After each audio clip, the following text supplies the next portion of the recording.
Welcome all to a wonderful Tuesday 5-game NBA slate. And I have to say, Mangone and I, we talked about this slate last night with Bobby Hare. Our guy Bobby has a podcast daily here at Run Pure Sports, goes over each NBA slate. And we also talked much more than just NBA last night. We talked about how Detroit pizza is the 1-1 of pizzas. Mangone and Bobby disagree, but I really need to get a fourth opinion almost. Bryce, what is the 1-1 of pizza? What is the best pizza in the industry? Because to me, Detroit pizza takes the cake. Big New York guy. Classic. He likes the best pizza, Rubio. It's a shocker. Okay, all right. Big media tells you to like one pizza. Go eat Sparrows the rest of your life. Go eat that mediocre, greasy, I don't even know, an excuse of a pizza. New York pizza just isn't it. People want to just have this New York elitist attitude, this Northeast. Man, you bring that to the show. I mean, how are you and your elitist attitude doing today? Doing great. I mean, I am hanging with Taylor Swift in the box, right? So I'm with an elite crowd. And Jason Kelce, I believe he's sexiest man of the year, too. So I'm with a crowd right now up here in the box. But, things are good. We broke down the slate. We talked about Chipotle. We talked about pizza. I mean, we talked about it all on the podcast last night. So it's a good time. If you haven't checked that out, be sure to check it out every single day. We got tons of NBA content for you guys. Of course, we're breaking down tonight's slate, a little 5-game slate with, some pretty obvious spots that we'll obviously discuss and break down. And, hey, because it's 5 games and it's a Tuesday, it's a spaced out slate, right? We don't have all the games just locking at one time. So that's a whole other dynamic that we haven't been used to lately that's coming into play today. Perfect. Well put, man. And I heard that Taylor Swift could be relocating soon. And I heard that you might be able to help her out in the Denver area potentially there for a real estate, kind of helping all her needs and stuff. But Bryce, I don't know if you've gotten to take a look at the slate, but 5 games tonight. And it seems that we're going to be all stacking the late game with the Lakers being the most value on the entire slate, right? Yeah, I mean, it's kind of hard not to play them without LeBron. I mean, you could see the game blow out.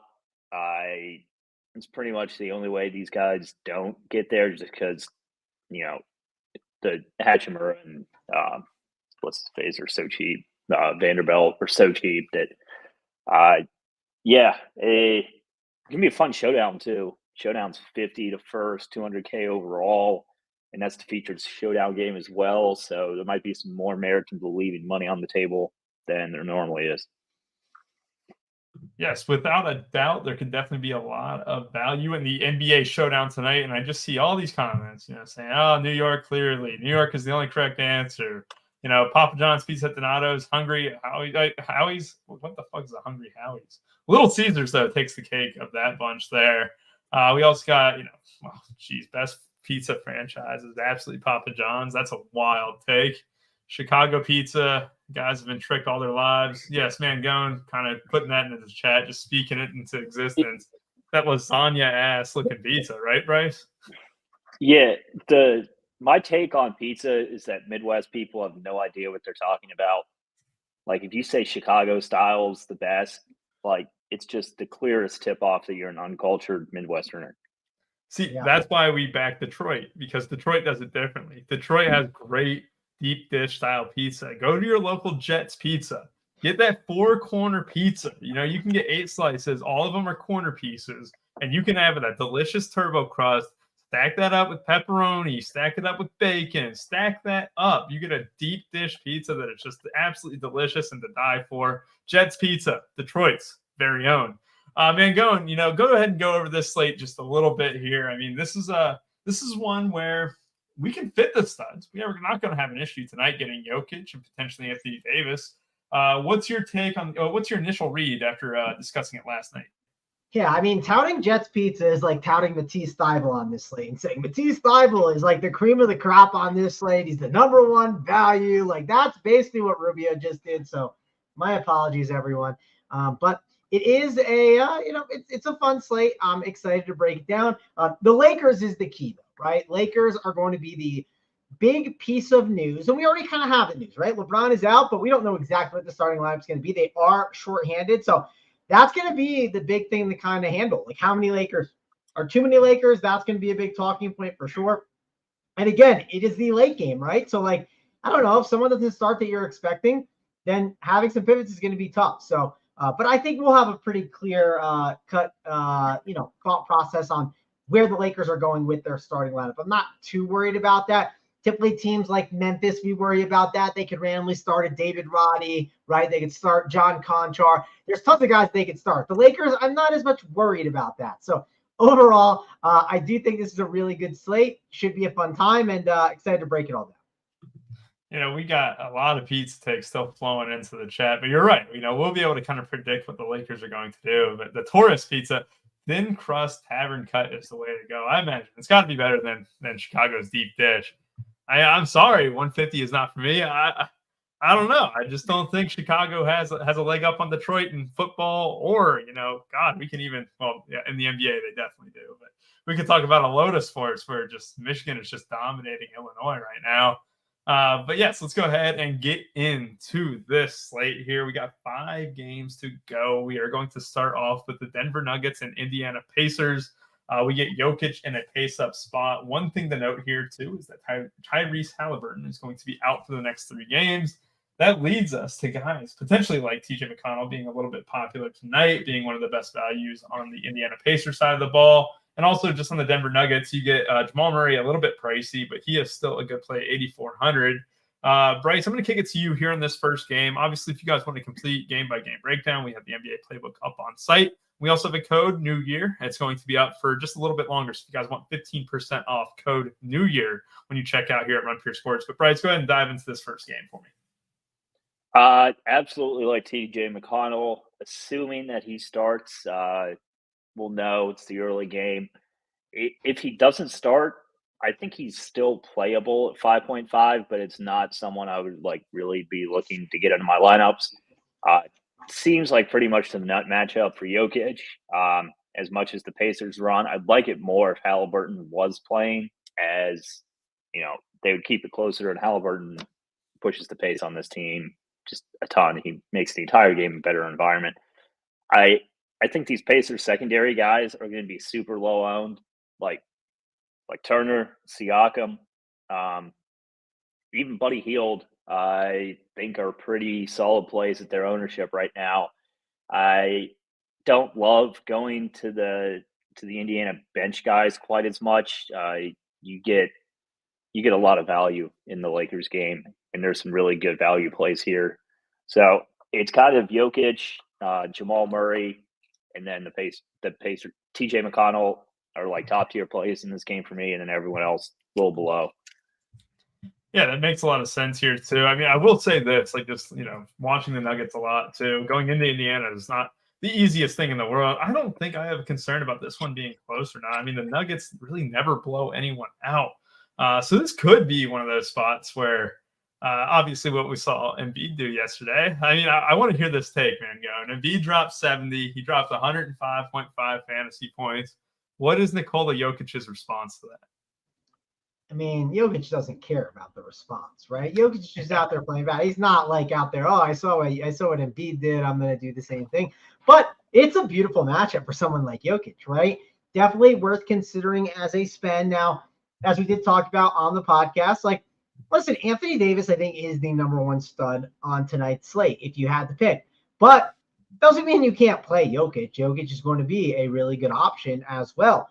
If you played AD and Jokic, which you certainly can, it definitely gets tough with pricing. Obviously, money dries up quick when you do that. So I do think overall, Jokic is a good play, someone as a stud that you want to consider on this slate. When it comes to other Denver options, I don't mind an Aaron Gordon or a Michael Porter Jr., but one of the things that I run into is if I'm playing those guys in that range, I kind of rather get to D'Angelo Russell and Austin Reeves first. That's kind of one of the issues that I run into with that price range. Doesn't mean you couldn't play all those guys, but I think that's worth mentioning that these Lakers are just in such clear-cut great spots. It's hard not to get to some of them.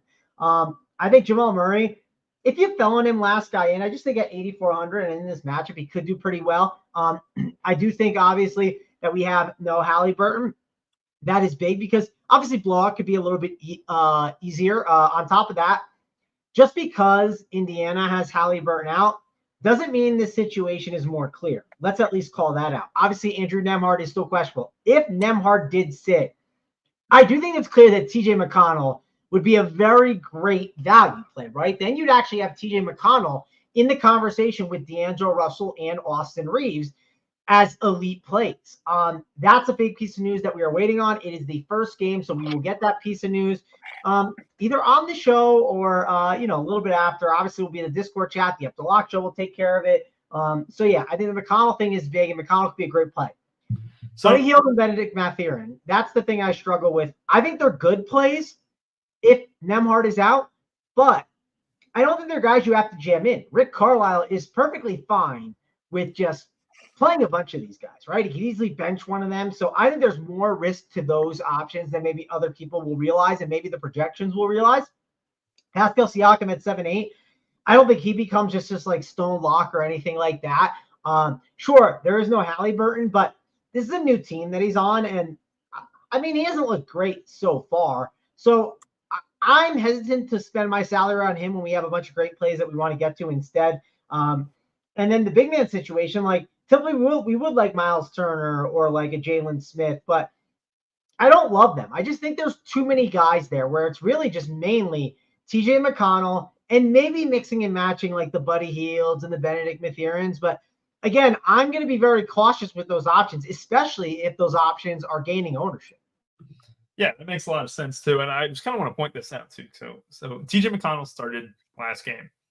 He got 11 minutes and 50 seconds worth of playing time with 0 fouls. So it wasn't foul trouble related. We saw Nembhard come off the bench. He played 25 minutes, had 9.6 assists and 1 steal. Bryce, when you look at that, does this mean like if Nembhard's out, TJ's minutes are completely safe? But if Nembhard is in, what does that do to your thinking on TJ McConnell? I don't think TJ McConnell's minutes are ever safe with Rick Carlisle. It's just starting at 5.5K. I mean, you got to think he gets 4 rotations and like he doesn't get gypped his fourth quarter. If Nembhard's in, he could get gypped in the fourth, I think. But I don't think Nembhard is going to be rushed back here. They played him last game. And I mean, he played fine, but I think Indy's trying to be kind of cautious with these guys before the All-Star break. You kind of want to come out healthy from that. I love Andrew Nembhard in general. I don't really have any interest in playing here unless he somehow starts over TJ, and I don't think that's going to happen.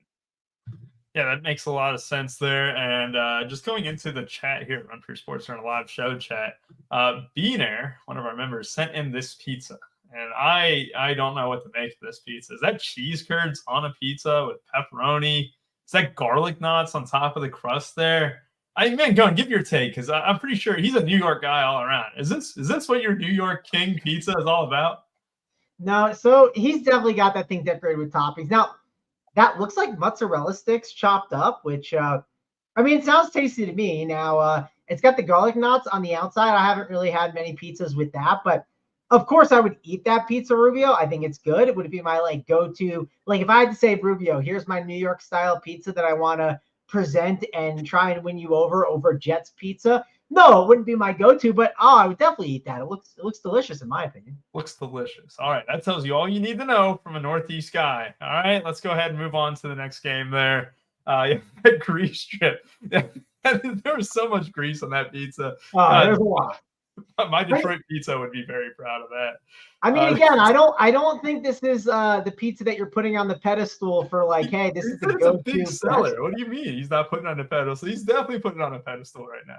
Beanair is. I'm saying I'm not, but would I be willing to go into Beanair's place and try it? Of course I would, and I would give it a chance. And it doesn't look as bad as you think. It looks way better than Jets pizza, Rubio. I'll tell you that. All right. You know what?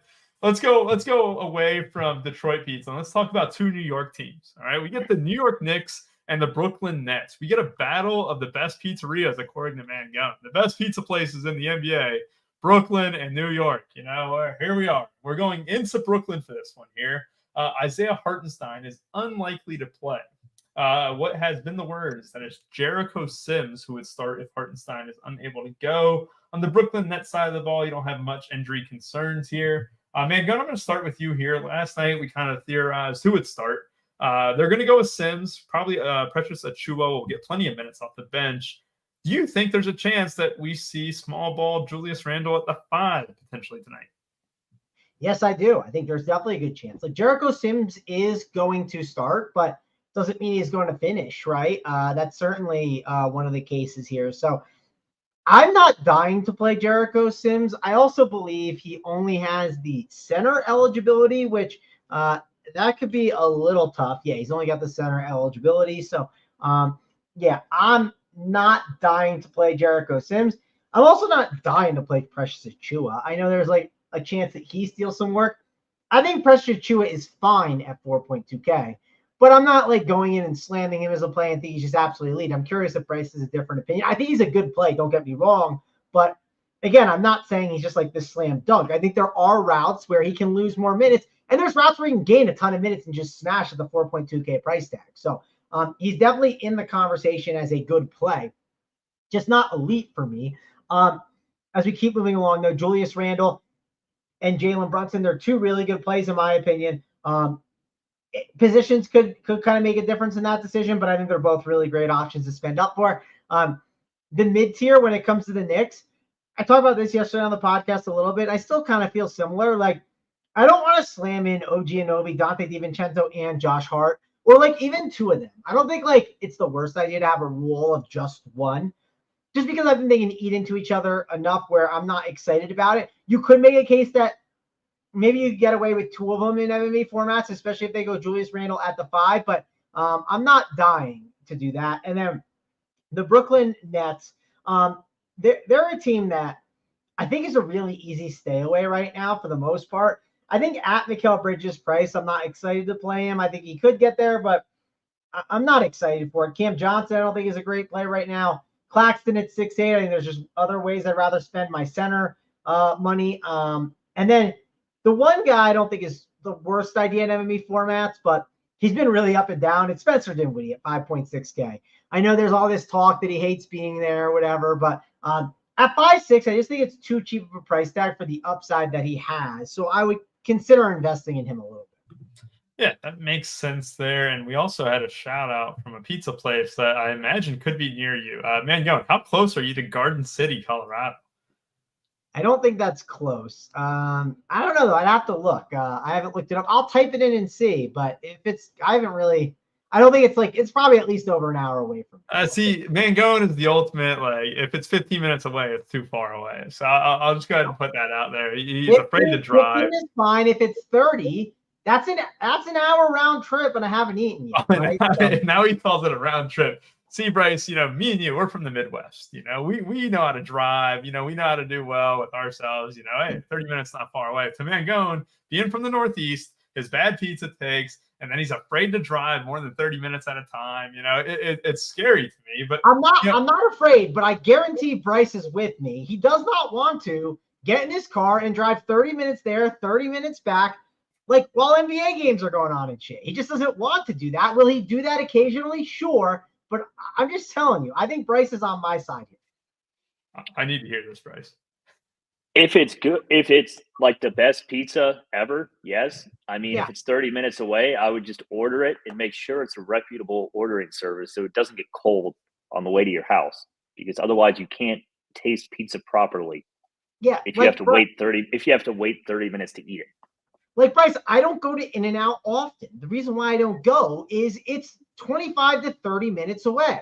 Do I want to drive there, drive back, and it's like an hour and a half round trip after I've eaten? It's annoying. That's all I'm saying. If it's what Bryce said, if it's a top tier place, yeah, I'm in, but it's got to be like absolutely like top tier, like he said.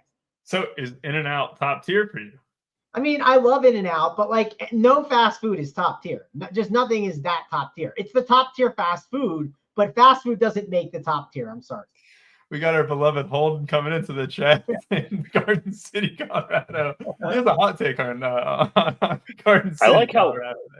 I like how Holden always says us when I don't think him and Travis live near each other. Yes, well, we do. Holden and I live like I think I live like 15, 20 minutes from Holden. So that's almost half an hour.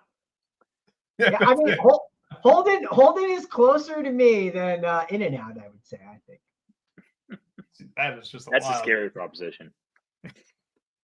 Yeah, Holden. All right. When I found out I was moving that close to Holden, I got concerned. But we're good. I will say, and I have hung out with Holden here, and it's been a good time. We need to hang out soon. We've talked about it. We have to make it happen.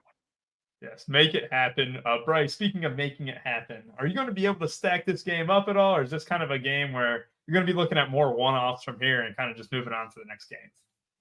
I think the first person to discuss here is Precious. He's going to come in pretty high-owned.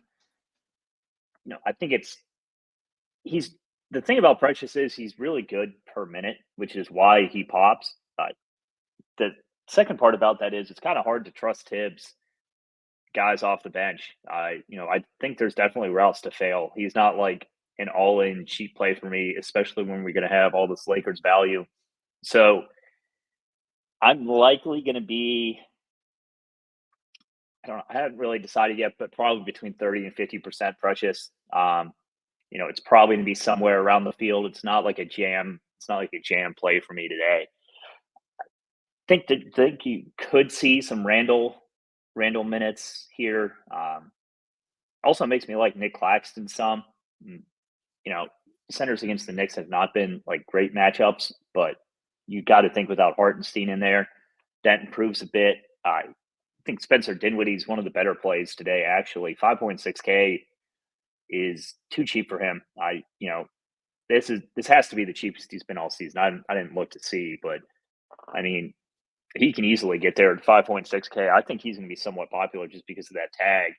I think Randall's going to draw some ownership here, kind of like Brunson, just because of that. Like if Randall's getting minutes at the 5, he's going to be somewhat popular at a position that comes at a premium because that's like forward and center or where all the best plays are today.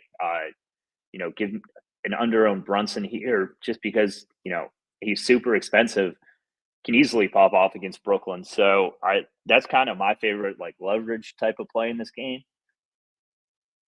But yeah, kind of Dinwiddie and Claxton, Bridges for Brooklyn for me, and then I'd put them Brunson and Randall at Precious Brunson Randall, excuse me, in terms of how I'd rank the Knicks. Yeah, and also talking about just FanDuel specifically, it's like Precious is 4.2 on DK, and yeah, he's like 5. He's 5.5. really tough to play on FanDuel at 5.5. Like he's still going to make my pool just because, like, say Tibbs does give him the run and he plays into the 30s, like he can easily get there at 5.5. But those are more than quite a few ifs. Yeah, it's one of those interesting things. Like you just look at FanDuel, they price Claxton 700 higher than DK. Same with Dinwiddie, 700 higher. So feels like this game is a little bit better on DK than it is on FanDuel at first glance too. So that is definitely an interesting thing. I think you guys touched up on it. I think Brunson and Randall are fine. I think if you're not doing the double center stack with AD and Jokic, it's definitely one of these studs who could make your lineup easily tonight. Definitely don't hate that at all. Let's go ahead and move to Portland and Oklahoma City Thunder. So the last time, I think these teams played each other multiple times, but just recently, Oklahoma City Thunder won by, 62 or 63 points or whatever it was against this Portland Trailblazers team. Since then, the Portland Trailblazers, over the past week or so, have changed their starting lineup around. It sounds like Brogdon will be dealt shortly, but they are still showcasing him very well. We also get just kind of a cheap roster almost. Outside of Jeremy Grant, it feels like all these guys could be playable. In this one, however, it is on the road in Oklahoma City Thunder as one of the worst teams in the league. You look at the Oklahoma City Thunder side, you see Chet just dropping lately. Same with Shai Gilgeous-Alexander. They're both in a slight slump. But the guy who has stepped up over the past few weeks, Jalen Williams, 6.7K there. Bryce, I'm going to kick it to you here first. Who do you like from this game and why? I think Jalen Williams is going to be really high owned. He actually dropped in price. With the way DraftKings has been doing pricing, even though he's been absolutely smashing recently, I think he's a pretty solid play here. I kind of like going to SGA a bit here. Portland just profiles as a really solid type of matchup for him. Chet definitely going to be in my pool. Josh Giddey. Portland's the type of matchup that guys that play lower minutes and a really good per minute can smash on. And, Giddey's big impedance is his minutes. So kind of like those plays here. Portland side, I think Brogdon and Simons should be in your pool, but with him back, it kind of makes the rest of Portland overpriced to me. So I think those buttons are a little tougher to click. If I had to choose someone here, it'd be Brogdon. Yeah, Brogdon there at 6'5" has definitely been a bright spot over the last week or so. But yes, these Portland guys are kind of gross to click. Mangone, are you in agreement here? It's a lackluster game for the most part, right? Yeah, I'm not super excited about this game. I think there are plays that you can't completely ignore, right? I don't think we can just write this game off. I agree with SGA, good spend-up option that you can get to. The only thing is, if you play him, probably not getting to Jalen Brunson as much, right? You could pair him up with an Anthony Davis. I doubt you're doing the SGA with a Nikola Jokic, but let's see if you do that combination, just because it's two of the pricier guys. Let's see what it would get you. I guess you could pull it off. Now I'm curious though. That adds up to 4.8K for your last 6 spot. So there you go. Definitely tougher to do for sure. But I do think SGA is in the conversation. For me, I want to rank the next guys between Holmgren, Jalen Williams, and Josh Giddey. I rank it Jalen Williams number 1. What Jalen Williams has been doing has been amazing. His usage has been really strong. And this is a perfect matchup for him, right? Sloppy game, not a lot of rim protection, up and down the court. This is where Jalen Williams really does thrive. Also, I do think if someone like SGA, let's say they're blowing him out, or not blowing him out, but they're winning by enough, it's a perfect game for SGA to kind of take a back seat, right? And let these other guys do more. That leads me to Josh Giddey. I think Josh Giddey at 5'8", he's just one of those guys that is in a matchup that if he only plays, 30 minutes, he could get you 40 to 50 DK points. He can even do that in 26 minutes. He could get you 40 DK points. And at 5'8", that's just a really nice play. So I think Josh Giddey is in the conversation for me. I also think Chet Holmgren's not the worst play, but to be fair, I don't know if I want to use my salary on someone like Chet Holmgren. It does feel cheap, but it does utilize a center spot, which kind of concerns me. And then if you're looking for guys that can maybe come off the bench and have a pretty decent role and maybe close the fourth quarter in a blowout, you'd be looking at Isaiah Joe and Cason Wallace. Those would be two of the guards that I would consider on OKC. On the Portland side of the ball, you can look at these price tags on Brogdon, Grant, Simons, even Ayton, and I'll agree. I think you can get, I shouldn't say baited into them, but I think you can make a case for them that they have a ceiling. I would just be a little cautious with the Portland guys. I assume Bryce will have some exposure to them in MME, but I'm assuming he won't be overweight with 60 to 50%, right? I think you want to have exposure to them in your MME format, but you don't want to be too overweight on these guys where they bury you, right, Bryce? You'd agree? I'm not going to go over 10% on any of them. Brogdon might hit 20, but no, easily going to be my lowest owned team.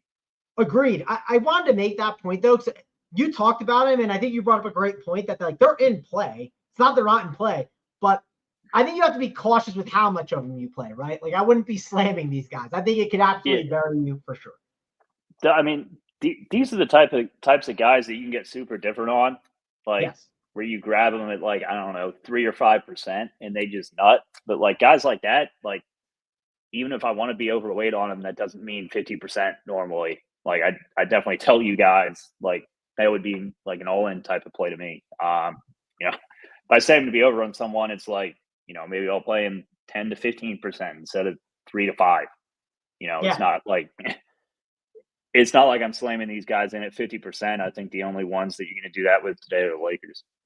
Yeah, and that's why it's important to look at their ownership, right? One thing I did yesterday, I liked Kobe White and Derek White, and I looked at ownerships, and I said I don't need them on both my teams. I just have them on the one team. And then I got over on some of those other Toronto Raptors like RJ Barrett and Emmanuel Quickley in that range instead, right?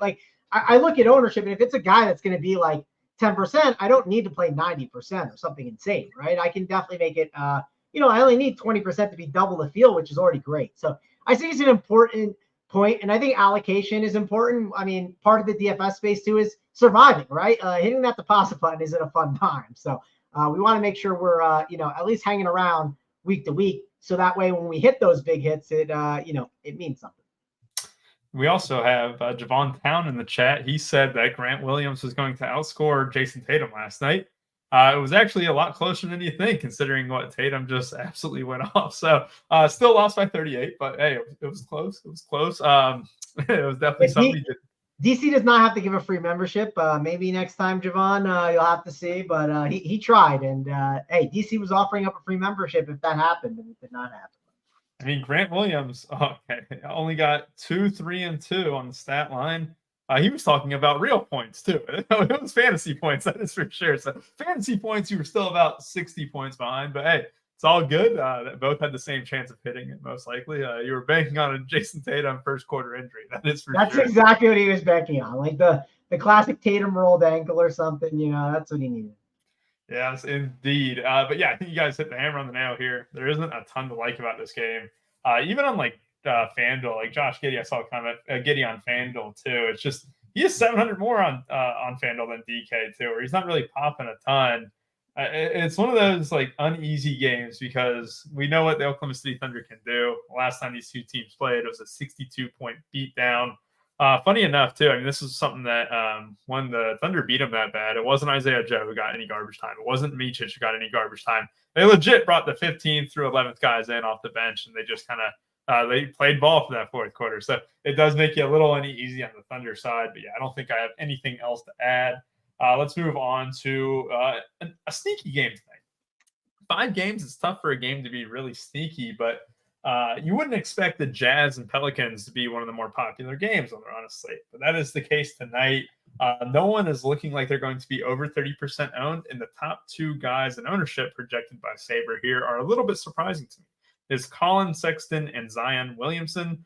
I like Jordan Clarkson and Brandon Ingram a lot. We talked about this last night, Mangone, how those are 2 guys who are popping up the page. They're projected for around 20% ownership right now. I'm going to go to you here first. You seem to love when Zion Williamson is chalk because it is one of the easiest fades to you. Is that right? Yeah, that's correct. I do not like playing Zion. I will admit, I think it's a little bit different on FanDuel because you're forced into playing 2 power forwards. And the way the pricing structure is, you kind of land in that 6 and 7K range a little bit more. But on DK, I think he's a terrible play. If he's going to be chalky, what are you seeing on ownership on Zion review? 25.5%. I mean, that's fine with me. I'm not playing Zion on any of my single entry 3 max stuff. You won't see him. It's just it's unnecessary to me. MME, I get it a little more there, but I'm not playing him. And even in MME, I would consider being under the field, maybe making it 10% or just so. But I think Zion's not a good play. I think he's a very bad play, so I have no interest in him. I do have interest in some of these other options on the Pelicans. I think you're seeing, and one reason why I'm not super excited about the Portland options is I think there's a lot of guys in this 6 and 7K range that are really good. We talked about some of the Lakers that we'll get to shortly, but Brandon Ingram at 7.6 and CJ McCollum at 7K. I just think that price is too cheap on them for the upside that they have and their role in the offense. Especially against a Utah team that struggles against ball handlers. So I think it's a great spot for those 2. I would rather invest my salary in those 2 options than a Zion Williamson. So I don't really have interest in Zion, and I have interest in those 2 options. I don't have interest in Valanciunas or too many other of the options on the Pelicans. I think you can make a case for Herb Jones on FanDuel. The stocks are really good, and I think the Utah matchup is not bad for that. I also expect this game to be a competitive game. Both these teams have been playing really good basketball as of late. And, man, another reason why I don't want to play Zion is I'd rather get to this mid-tier with guys like Clarkson, guys like Sexton. I mean, they're great plays. It does feel like a night where I'd rather play either 4 guards or 2 centers rather than getting to that forward position more in the utility spot. So I think Sexton and Clarkson are really good plays. Another guy I talked a little bit last night on the podcast about, and I wish I would have touched on him more, is Simone Fontecchio. I think Fontecchio, I actually think he fits this game environment pretty well. I think they're going to give him more minutes, and I think he's worth giving a look at 3.6K. If he was the old pricing of like 4.5 or 4.6 when the pricing was a little tighter, I don't think I'd be interested. But at 3.6, I think it can give you a really nice build where I think at 3.6, he's a really good play. I also don't totally hate John Collins at 4.7K. The one issue is the minutes between Collins and Olynyk and Walker Kessler and all these big men, they're very risky. So that's the one thing I would be a little bit nervous about with him. But I think at their prices, they're just worth taking a shot at. And I think this is a pretty good game to get some exposure to. But I really want to key in on 4 specific guys: Clarkson, Sexton, and then Ingram and McCollum. And then the 5th guy that I would consider is Fontecchio as a value that I think is one of the better values in this game on DraftKings. And then I would say the other guy that's a good one on FanDuel is Herb Jones. So that's kind of the main list of guys I'm looking at in this game. Yeah, I like it. I kind of like those takes too. And when we talk about Fontecchio, who is on the flow chart, we had Steven mention that too. We got the flow chart up on the site, and it is live if you guys want to see how the positional matchups work for each NBA night.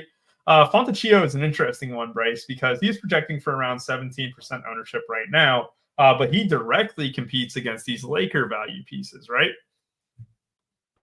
100%. I think Fontecchio should be in your pool. Like, I think I'm going 4 max Lakers today. I never allow 5.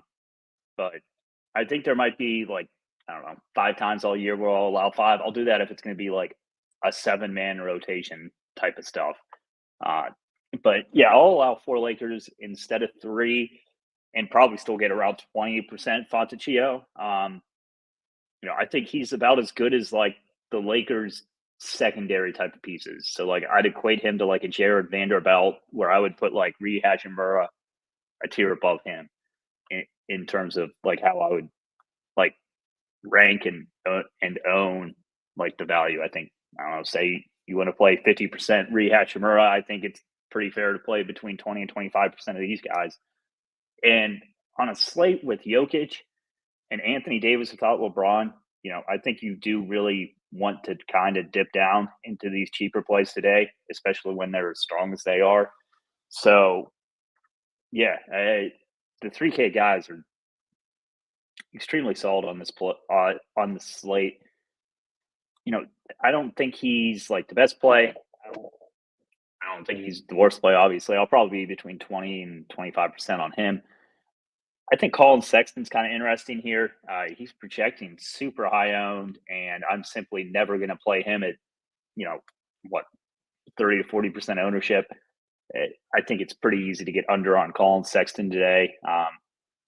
Give me someone like Jordan Clarkson, who comes in at half the ownership, and I consider them pretty much equal plays here. I think Laurie is kind of the other guy that you would want from Utah. John Collins, not really for me today. Chris Dunn. I think Chris Dunn is playable. He cost me $100K a couple nights ago, but I have a short memory in DFS. I don't think Chris Dunn is the absolute worst play here. And I think he's going to be super different in terms of value, and he fills out a guard spot as opposed to a forward spot. Moving over to the other side of the game, I kind of like Zion a little bit more than Mangone here. I think if you're going to play Blob, I think you might as well play him against a team like Utah, where I just kind of think it's a good matchup for him. I prefer Brandon Ingram to him, and I would put CJ McCollum last of the 3, but I'm probably all going to play them around, I don't know, 15 to 20%. They're not really primary plays for me. And that's about it for me on the team. I don't really like any of the Pels like value. Give me the rest of the value on the slate. Yeah, I like it. It is worth noting too that when you guys talk about Fontecchio and stuff, yeah, like that small forward eligibility helps out a ton because we got plenty of power forwards today, so it makes a lot of sense there. Rubio, I think that helps Brandon Ingram too. I think one point that Bryce brought up is like if I had to pick between Ingram and CJ McCollum, it's probably Ingram for that reason for sure with the forward position. So I think that's a pretty good point that he brought up. And we are lucky enough to get 2 pieces of news while we're on this show here. As Andrew Nembhard is available to play today, and so is Isaiah Jackson.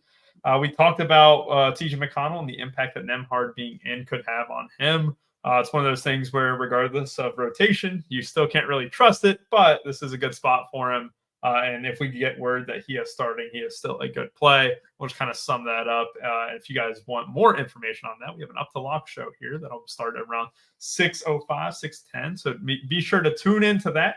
Will be a good way to kind of get all your takes on the final bit of injury news. And again, code New Year for 15% off your first payment here at Run Pure Sports. Let's go into the last game here. The creme de la creme, the Detroit pizza of slates. We get the number one game here tonight. It's the Los Angeles Lakers going against the Los Angeles Clippers. So this may be a home game for the Clippers, but it is in the Staples Center. The Clippers can't wait to get out of that arena, and hopefully, that new arena is going to be ready next year, so that they won't have to play an away game at home. So that'll be interesting. If you've been under a rock under the last few hours, or at work, or just over the past 24 hours, I should say, LeBron James is out for this one. This is why the Lakers are so appealing. It's because LeBron James being out and DK did not price them up. So we get a ton of value on the Lakers side of the ball. So that's literally the entire rotation. And I'll let these two break it all down. And on the Clippers side of the ball, we still get Ivica Zubac, who is still out.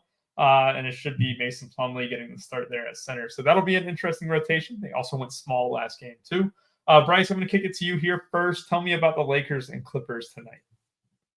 So there's six Lakers I kind of want to play here. Anthony Davis, obviously top dog here.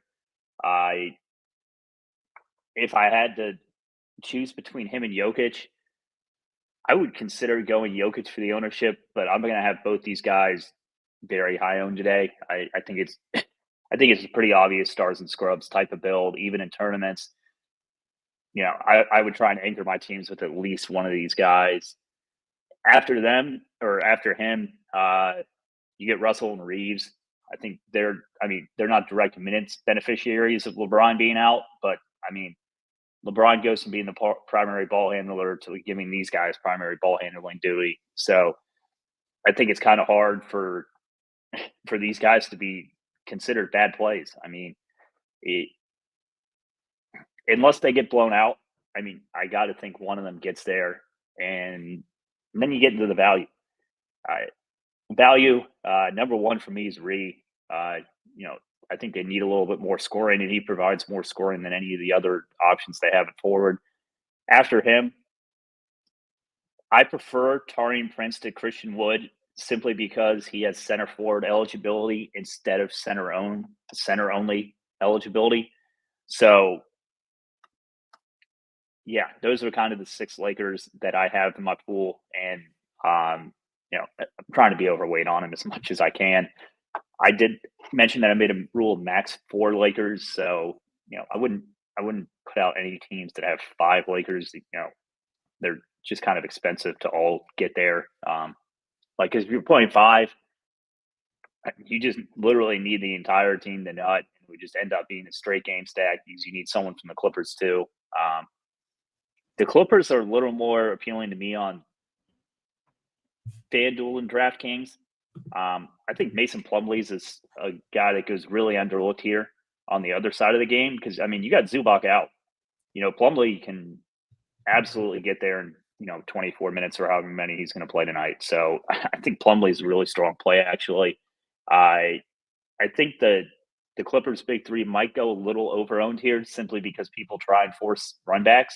And, if you're going to be stacking the Lakers, it's like, oh, we need a Clippers run back. I don't think you need a Clippers run back with how cheap these guys are relative to their price. You could easily see the Clippers points easily distributed amongst the big three, and then the Lakers players get there. So I wouldn't force any run backs. But yeah, Clippers big three and Plumlee, and then the 6 Lakers I was talking about.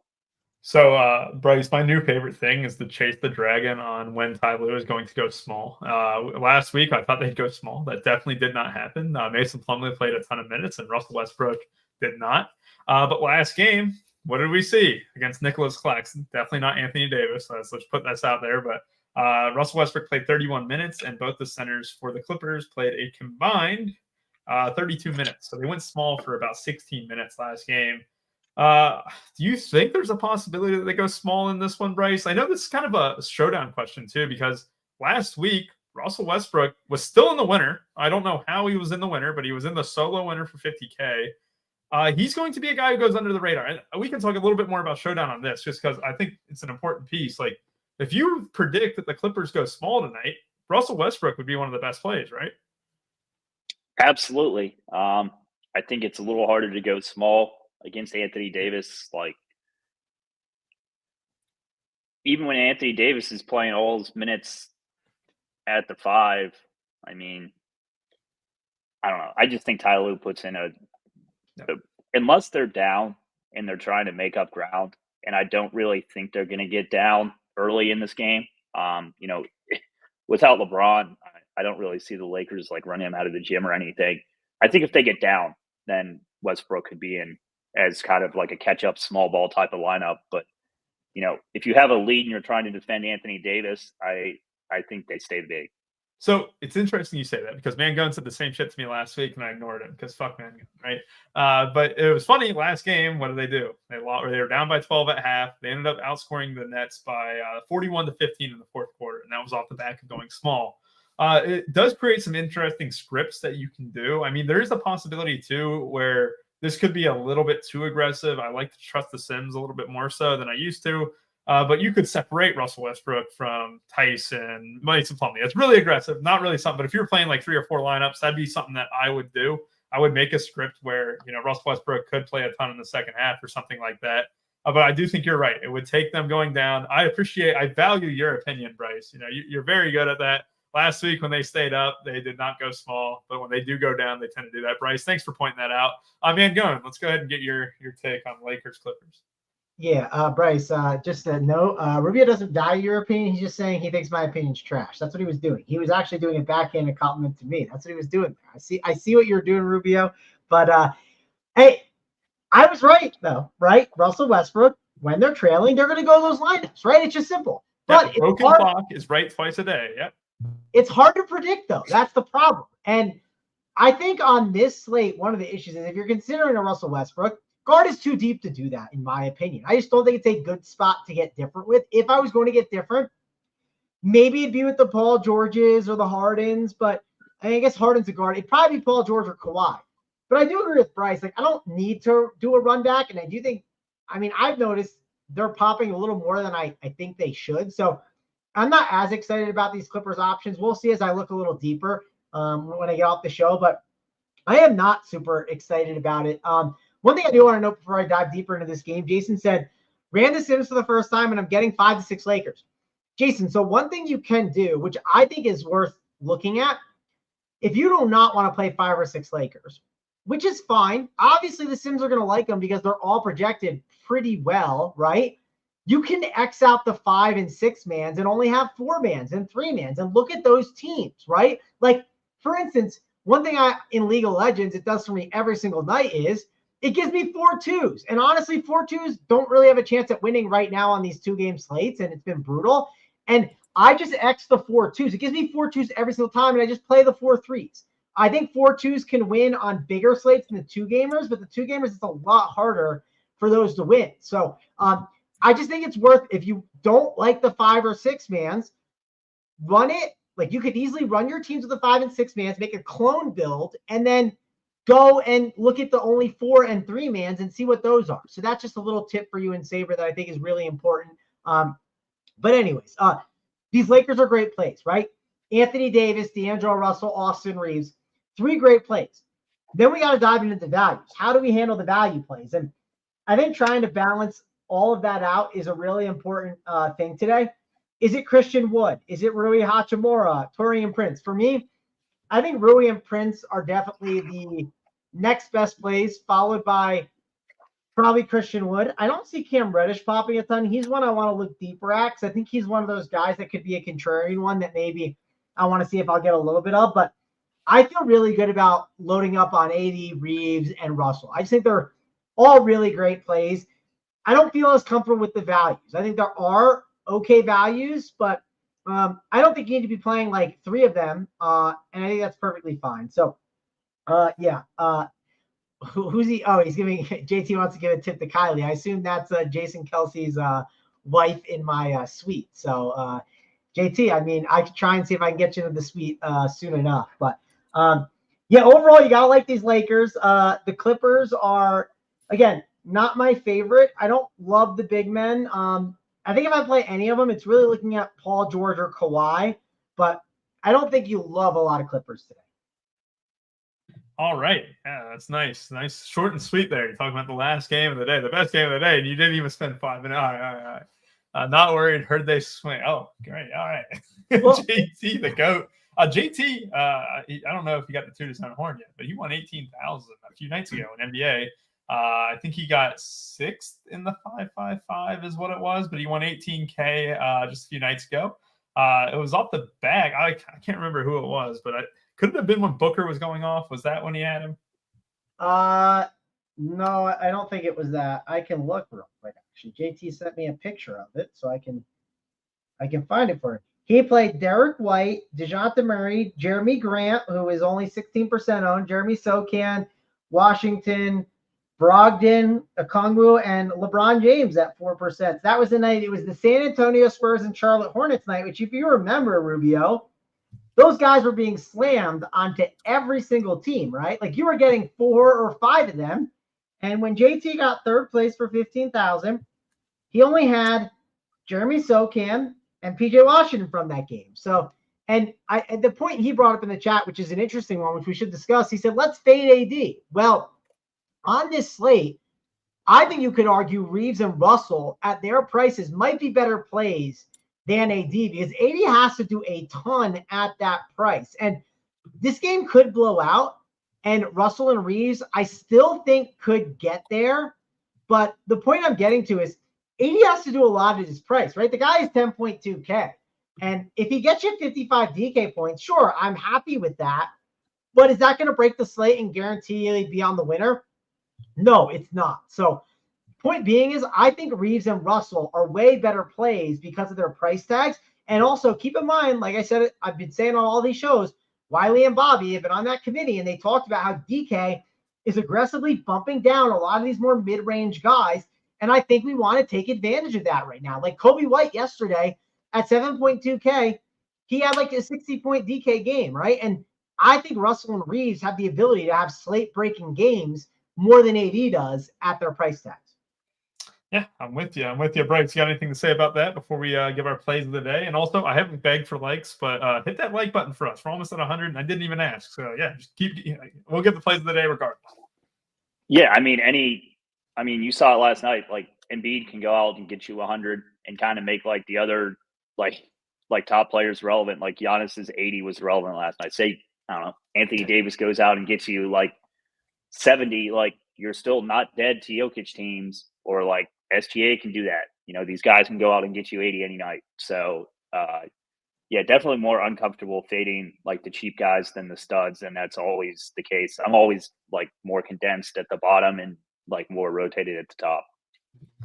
Yeah, that makes a lot of sense. And yes, last night was probably one of the most insane slates. I didn't even bring up last night's slate, but like Embiid at 105, Doncic at 83 or whatever. Giannis was literally a terrible, no good play at 80 fantasy points. Yeah, these guys went out and got you 80, and they were completely irrelevant on the slate. The path to the top was just so thin last night that like it was kind of hard to find. It was a 2v2 off my main lineup. I had Anthony Black and Scotty Barnes over Cat and Thad Young. I was never playing Thad Young. It took a Jonte Porter injury for him to get there. But, by the way, speaking of irrelevant performances, Rubio, Harrison Barnes had 32 real life points, and that might be the most surprising thing on last night's slate. I know there was a ton of crazy stuff, but if I told you Harrison Barnes got 30 or more real life points this year, you would be like, okay, was Sabonis out? Was Fox out? Like, it is pretty wild that he put up 32. It's funny because Bryce and I very well know that Harrison Barnes put up 34. Bryce fell out of first on free throws from Malik Monk in the game last night in Showdown. I was 2 points behind him with Bogdanovich over Murray, and I saw those free throws hurt you pretty badly there, Bryce. Yeah, I mean, it was like $5,000. It wasn't like it wasn't like the worst beat of all time, but I mean, winning always beats losing. I think I still broke even on the slate. It was a shit call. The Garrison Matthews thing was not a foul against Malik Monk. And he got so pissed. He got a tech, and the Kings sent up Harrison Barnes to take the free throw. So that was a fun event there. By the way, JT Hayes, settle down. There's no chance. Settle down. That's a little too much. The Soldiers are not getting 32 against the Hawks. Who is going to guard AD? I imagine it's going to be Mason Plumlee to start out, then Daniel Tice. And then if they do go small, which I'd be shocked, like Bryce said, we'll take Bryce's word that it would take them going down for them to go small. Then I would imagine it's a collection of Kawhi and Paul George. But yes, should be a lot of fun. Let's go ahead and give our plays of the day. We got 5 games tonight. Mangone, since you're so indecisive, I'm going to stall for you a little bit, and I'm going to go to Bryce first for his play of the day. And don't be shy, Mangone. Take your time. Bryce, I hope you steal his play of the day. That would make my day. But who is your play of the day for the January 23rd NBA slate here on Tuesday? Going to go with TJ McConnell. I think he's great leverage off of some of the Lakers value plays, or not like leverage against. I'm just not going to give you guys a Lakers play. They're not sneaky enough. I think people might be a little hesitant to play TJ with Nembhard back in. This is assuming he starts. If he doesn't start, I'll get a backup play of the day for you guys here. If he doesn't start, Travis and Rubio give theirs. I like it. Always safe to have a backup there. Mangone. All right, I want to hear the scrumptious Mangone, tasty Detroit-style pizza play of the day. The Detroit-style pizza play of the day would be Matisse Thybulle. My play of the day, the actual New York-style good slice of pizza play of the day, that'll be Jalen Williams. I think there's some really good forwards on the slate that people might overlook, and I think Jalen Williams can get a little bit overlooked. He's not going to be 5% or anything crazy like that, but I want to play these good guards. I think some of these guards are really good chalk, and I think Jalen Williams at 6.7K, the upside is way too good to pass up on, so give me Jalen Williams as my play of the day. I like it. JT Hayes, the scorekeeper. I will go ahead and just go on a rant about the Memphis Grizzlies scorekeeper. Somehow missing John. The block did get added, Mangone. I saw it was in the stat sheet. Missing a Conchar block, a Conchar offensive rebound, and a Conchar assist, all in a 30-second span, and it taking more than 30 minutes to get solved was one of the most eventful days, or most eventful 30 minutes of my life. I could not believe what I was seeing. The Memphis Grizzlies stat keeper needs to be fired, needs to be canned. Jaren Jackson Jr.'s 6 steals are in question from the first quarter last night. I'll go ahead and say that, but otherwise, she did give Conchar 5 blocks last night, or 6 blocks. So I do appreciate the stat keeper in that case, but should be a lot of fun. But I have my play of the day here. I like what you guys said about Jordan Clarkson. I do like the guard position tonight. Clarkson is someone who I could easily find in my builds. I think it's direct leverage off of Colin Sexton too, where it does look like Clarkson might be a little lower owned. So I like that a lot here going against the New Orleans Pelicans. And Bryce, finish us off with your backup safety net play if TJ McConnell does not start. Give you direct pivot, Spencer Dinwiddie, too cheap. Love it. Thank y'all for joining us. If we don't win the main prize tonight, then we hope it's one of y'all. And good luck and have a great rest of your day.